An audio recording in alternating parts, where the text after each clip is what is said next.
Mas vai ser um cenário de muitos desafios, do ponto de vista de quem aloca recurso no setor industrial.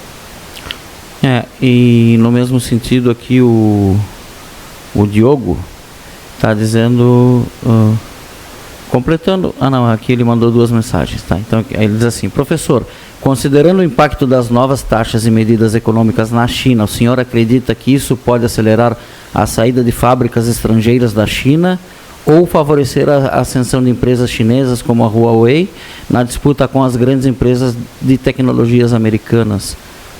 Alguma empresa vai sair da China, será? É a aposta do Trump, né? Ele está apostando nisso. Bom, sim. Eu vi inclusive do iPhone ser fabricado na Índia, né? Mas qual é o lance? Quer dizer, essas empresas vão para os Estados Unidos ou vão para outros países em que o custo de produção é mais baixo e eles compensem isso com tarifas menores do que aquelas feitas pela China? Porque o lance é o seguinte, produzir uma fábrica é caro. Entendi o que tu falou. Tá, entendi. É caríssimo. Entendi. Se a tarifa para a China é 200 e tanto e para o Brasil é 10, daqui a pouco o cara pode vir para o Brasil. Eu vou para a Índia, eu vou para o Sudeste Asiático, porque a tarifa é menor. E ainda o trabalhador ainda ganha menos que o americano. Exatamente. Claro. Você imagina abrir uma fábrica de iPhone nos Estados Unidos? Primeiro, quanto que você vai pagar pelo trabalhador? Ele não vai aceitar trabalhar pelo valor que uma pessoa trabalharia num desses países em que o salário tem um menor. A produtividade não é exatamente tão alta. Segundo, além das leis trabalhistas, leis ambientais, organização, o custo de produção de uma fábrica, que envolve desde a logística até a alocação de capital, é muito alto. Para uma aventura que pode ser que acabe daqui 3 ou 4 meses com um acordo. E se o Trump faz um acordo? Uma coisa que a gente não está levando em consideração é o seguinte: toda vez que ele tira uma tarifa, ele está dando um recado para o empresário americano.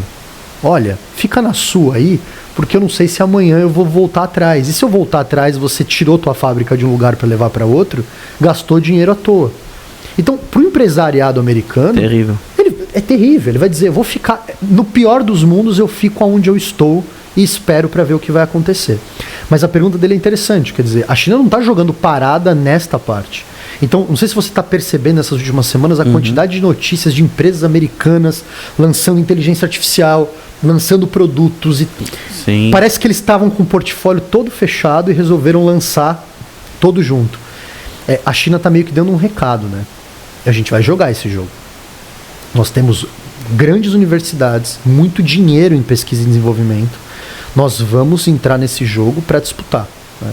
Então a gente está vendo uma disputa hegemônica entre Estados Unidos e China hoje muito forte. O que assusta é a calma dos chineses, né? É fantástico. É fantástico.